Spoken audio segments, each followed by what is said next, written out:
crash, I'm ready to go.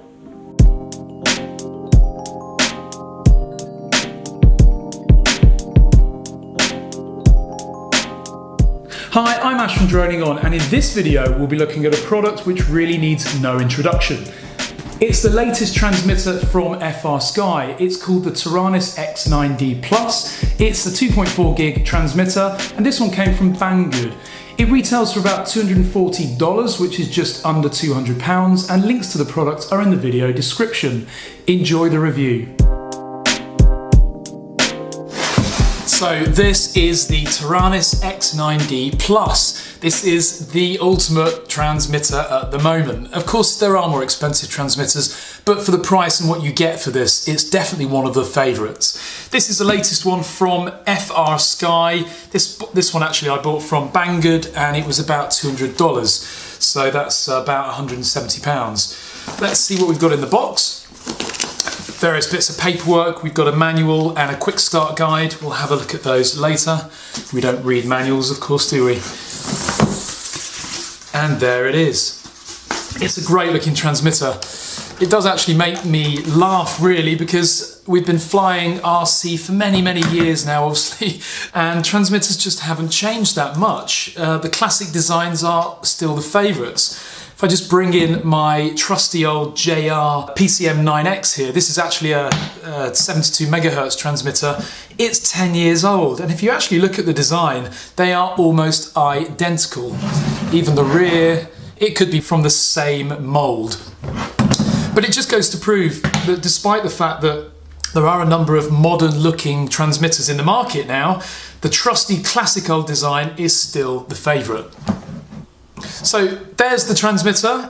It's a nice weight. It's got a nickel metal hydride battery in there. If we replace that with a LiPo, we might actually get a bit of weight saving, which would of course be a slight advantage if you're flying all day. So it's a 16 channel transmitter, this one. It's got a 60 model memory. If you've got 60 models, which I know some of you guys have, then this will do you perfectly. We've got a load of switches, as you'd expect. On the top, the regulars, throttle hold, standard auxiliary 3-position switches. We've also got 3-position switches there, rotary dials. On the sides there are also some rotary dials which are great for controlling a gimbal or other sort of bomb doors if you're flying traditional fixed wing aircraft, and also flaps, of course. The gimbal controls here are really smooth. These are 4 bearing gimbals. They are really good quality. The trim switches, they're digital, so they click. And then we've got a nice big display here, which is backlit as well as our control buttons here. On the rear, there is a module bay, so obviously we can insert other modules in here, not just legacy modules such as 72 megahertz, but also modules to cater for other 2.4 gig protocols. So the orange module, for example, will allow you to fly DSM-2 and DSM-X, which is really nice. So it's great that manufacturers are opening up their transmitters to talk to other protocols. We've also got the buddy port or the trainer port where you can plug another transmitter into this one, and then you can learn to fly with somebody else able to take over the controls if you're about to crash.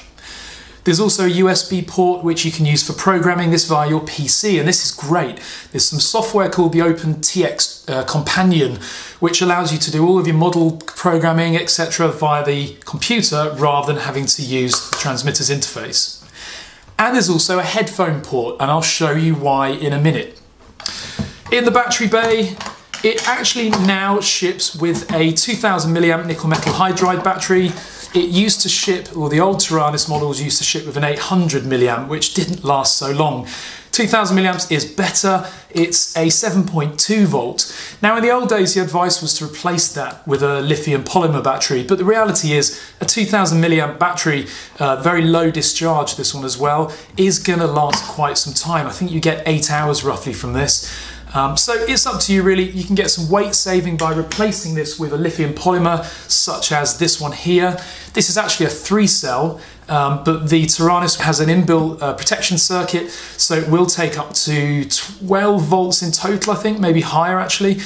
All you'd need to do is change the plug on a 3-cell or just buy a 2-cell transmitter pack. That would be far more logical.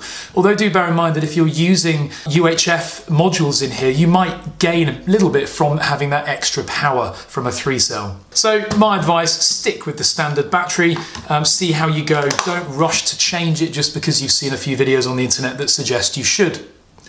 There's a little LED here, that's a charging LED. It does come with a transformer and an inbuilt charging circuit, so you can use that to charge the inbuilt battery, or of course you can take that battery out and charge it in your regular RC battery charger. Let's have a look at what happens when we turn it on. Now this is really cool. Welcome to OpenTX. Okay, now the novelty of that might wear off fairly quickly, but I love it. You've not only got Siri talking to you, but even your transmitter talks to you these days. The speech on here is a nice idea, but I have heard that it can irritate. Hence why you have the headphone port on the back. If you really want your Taranis to be whispering sweet nothings into your ear privately, then stick your headphones on and that's absolutely possible. Sorry, one thing I did miss actually, in the battery bay is an SD card slot in there. On that SD card are all your logs from flying, as well as sound samples and also imagery and various other things. So you can put your own sound samples on there and replace the out-of-the-box sound samples with those. One thing I will note actually, this battery bay, or this battery, is a real pain because of its shape. The door of this battery bay is quite hard to get on. That alone could be one valid reason for replacing the battery. Onto the interface. It's a fairly intuitive interface here. I'll just zoom in a little bit. There we go. So you've got the 4 buttons around the display here. What I do miss actually is the lovely wheel that I have on my JR transmitter. This scroller wheel here is lovely. It means you can really quickly navigate the interface, and it's a shame that modern transmitter manufacturers such as FrSky haven't adopted that control method as well, because it works really, really well. But we've got 6 buttons here. So you've got menu button, which takes you through your models. You can select your models here. A question I see asked quite often about the Taranis is, how do you delete a model? The first thing to do is change onto a different model. So select a different model within your transmitter, and then you'll be able to delete your original model. I've only got one model programmed in here anyway, so I can't do that. So if we keep pressing the page button, that takes us through various displays on here. So this is a live display of our transmitter sticks and all of our other controls. Perhaps that's useful if you want to see whether you've got a fault, and also to get an idea of your exponential before you're actually flying the aircraft, so you can see what impacts the movement of the stick makes on the actual control input. If we keep paging through, we've got another display here which shows the state of our switches and various other information on the left. And then a really, really in-depth channel view. So this shows every one of the 16 channels that this transmitter is capable of transmitting, and exactly what information it's sending to the receiver. If we press and hold page, we get a telemetry screen. We're not connected to anything right now, but if we were, and if the aircraft was transmitting telemetry information, we would be able to see it live here. So for example, variometer, altitude, speed, things like that. If we go into the model memory itself, we can program our model from here, and now we've got loads of options to configure the model itself. So you have all of these options per model memory, so loads of flexibility here. And of course, as I said, you can plug it into USB and configure this all via your computer instead. So all in all, a really nice display. It's fairly intuitive, the interface. As with anything like this, it's a case that once you start using it, you'll become very quickly familiar with it. Okay, so another feature that I sort of brushed past at the beginning that's quite nice actually, with modern aircraft where you've got arming and all of that kind of mechanism, it's important that when you turn on your transmitter, you've got everything set as it should. Otherwise, it can be quite confusing for the new user. This transmitter helps out a little bit by warning you when the switches aren't in a state that might stop a receiver from being able to arm the motors. So if I flick some switches onto different modes and put the throttle up a little bit, when I now turn it on, it warns me and tells me to reset them before the transmitter fully boots. Welcome to OpenTX. Throttle warning. And it also vibrates. This transmitter's got built-in haptic feedback, so the control sticks actually vibrate. So I've set the throttle back to 0, as it's telling me. Switch warning. It's now warning me a switch needs resetting as well. And another one. And finally, and only then does it actually allow it to fully boot up. So it's a nice little safety feature, that. So all in all, it's a really nice feeling transmitter. As I say, if you're used to the classic design of RC transmitters, then this one is for you, because it is virtually the same as transmitters that we were using 10, 15, 20 years ago. And considering its feature set as well, for the price, this definitely is good value for money. So let's have a quick look at what else is in the box. So in here we have a very small power adapter for charging the transmitter. Remember, the charging circuit is built into the transmitter, so this is really just a 240 or 110 voltage transformer down to 12 volts. This one actually has an American plug. In the box I did receive an English adapter as well, so that's okay, I guess. We have a lovely transmitter strap, and it's branded of course with Taranis and FrSky, so that's nice that they throw that in rather than just a generic cheap strap.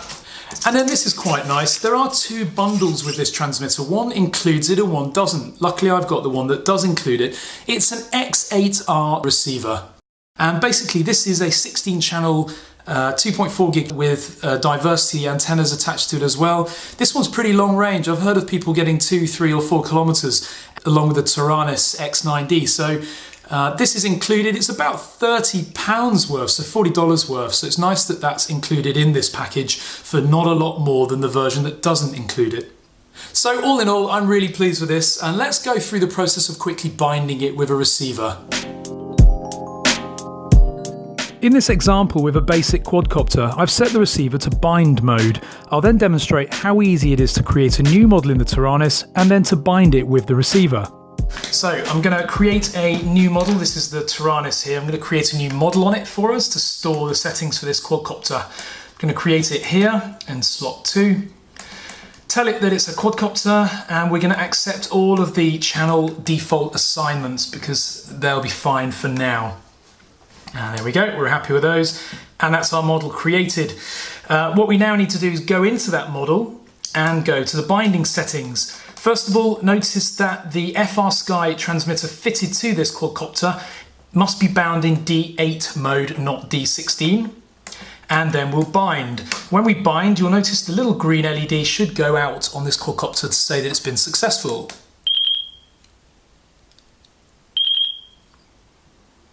There it is. So the light has gone out. That means we've successfully bound the transmitter to the receiver, and we can now exit from that mode. The only thing we're going to do now before we carry on is to set the arming switch. So we'll go to the mixer page, and channel 5 we're going to assign to the switch that we want to use. And I'm going to use this button, this switch on the back here. So if you notice, when I toggle the switch, that will change. Perfect. Exit from that, and we can now restart our quadcopter. And that's it. A really simple process, especially due to the model wizard which is built into the Taranis X9D. That makes setting up models a breeze. Once you've set up a basic profile such as in this example, it's then really easy to edit the finer details. So in summary, the X9D Plus is a really nice bit of kit, and it does come with some minor improvements over the previous version.